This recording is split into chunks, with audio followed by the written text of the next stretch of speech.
up to the notorious Sand of Ott, and the first men are through. Alboreto having a look. Alboreto through.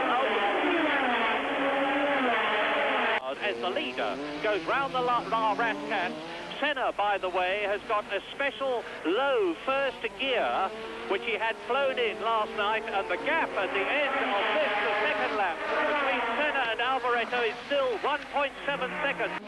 Yeah, Senna just seems to be getting the edge now up front, although Alboreto is running pretty much with him. He's not really climbing all over the back of him, and I think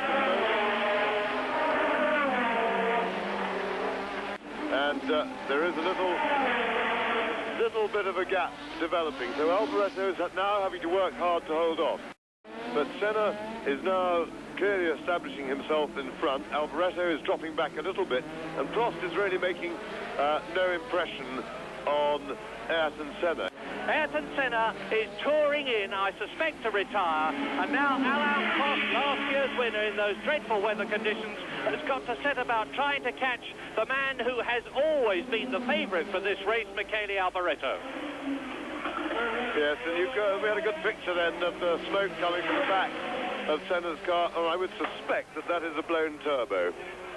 Here is the winner, Alain Prost, in the Barbara McLaren with the tag engine for the second year in succession, wins the Monaco Grand Prix. He will jam on his brakes, I'm sure, because he will want to make sure that his car is not underweight, as it was adjudged to be at San Marino, but he's going to go on and do that victory lap.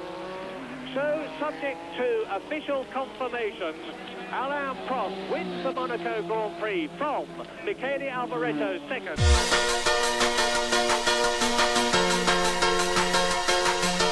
Senna and De Angelis, right and left of your screen, and a beautiful start from the two black and gold GPS cars.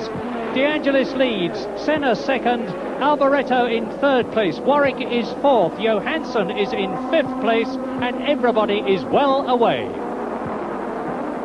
But now, on the second lap, the two Lotus cars are certainly building up an advantage as Stefan Johansson closes on Warwick, Alboreto third. And apparently the fuel consumption here is even higher than at Imola for the San Marino Grand Prix about a month ago, when several cars ran out of petrol in the last 3 laps of the race. So it's going to be very important that the teams have got their calculations correct for fuel consumption. And although the Lotus team were a little bit worried about fuel consumption, they don't seem to have turned it down, because they're really storming away and building quite a lead early on. This could, of course, be a tactic to come back on the boost for the turbo engine, which of course reduces the power. They can ease up later in the race. They may want to get away to get a nice, clear, smooth run.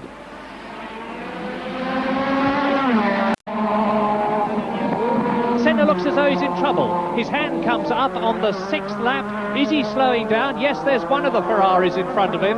So, Ayrton Senna on lap 6 seems to be driving out, and into the pits goes Ayrton Senna, who had held second position, and a great sprint back to the pits by the JPS team. Now, what's the trouble? We don't know. We're looking frantically down at Senna's car. There is Steve Hallam in the yellow cap, his team engineer. I should say it's fairly serious. Well, they've taken the top of the body off, but he slowed fairly dramatically, so it seemed mechanical rather than, for example, a tyre stop. Michele Alboreto is about to win his 4th Grand Prix in all, his 2nd for Ferrari, and does so with Stefan Johansson Ferrari, a brilliant 2nd. Alain Prost in 3rd position.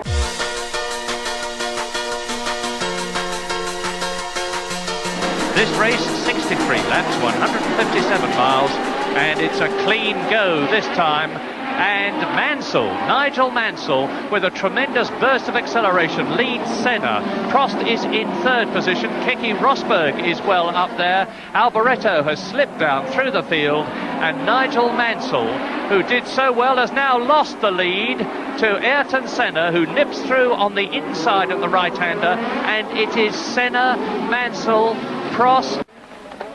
Yes, we've got an interesting battle, because we've got two real car control experts in the lead, and on these very tight street circuits, car control is at much more of a premium.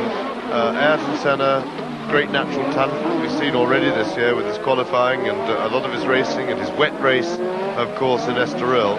And Keke Rosberg, who out of the blue won in Detroit last year and showed us great car control when the track surface was breaking up, and he is already flying. Keke Rosberg is in the lead on lap 8. We did not see it happen, but you now see, as we do, that Keke Rosberg has taken the lead in a Grand Prix for the first time this year by getting past somewhere on the far side of the circuit Ayrton Senna, and he's pulling away from the Brazilian. Keke Rosberg in absolutely masterly form.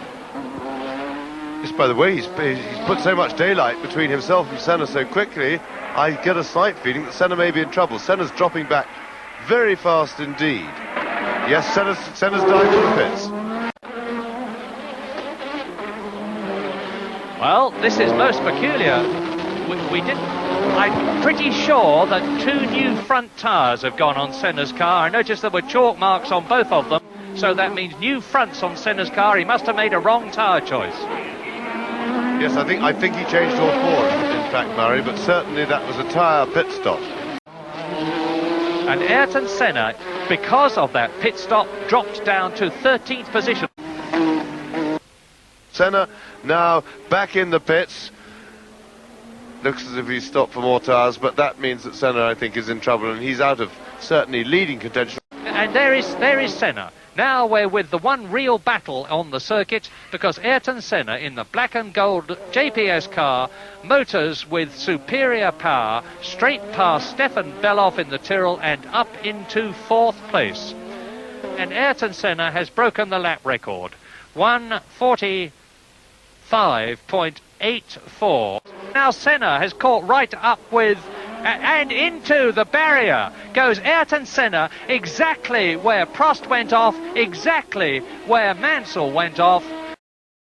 And so out of the race very definitely now is Senna. He was in 4th position. Is he all right? That's where Mansell hurt himself. Yes, very popular spot, but the odd thing is I have a feeling something might have gone wrong with his car. He started to turn the corner, then 2/3 of the way round it, the car just stopped turning it. Now look, he's turning, and now he just goes straight. He's led from lap 8, he's going to cross the line first, he does it. Keke Rosberg wins the Detroit Grand Prix in the Williams Honda.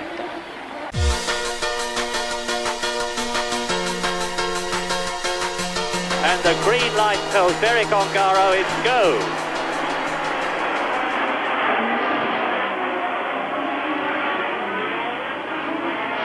Niki Lauda has blasted through right up alongside Alain Prost, who was in 4th position, and now they're through the Verrerie bends, which are about 160 miles an hour on a flying lap, and it is Keke Rosberg leading. Right, now it's where it's very important, and Nelson Piquet is very well placed. He's right behind Senna as they go onto the straight. Ideally, he'd like to be about 3 or right in his slipstream, and I have to say I fancy Nelson Piquet to tow past Senna, but Senna's taking the inside for the corner at the end of the straight. Now, has Senna got the space? Piquet has got half a length, and Piquet finally got the position. He got the help of the slipstream, and Piquet is through clearly into 2nd place.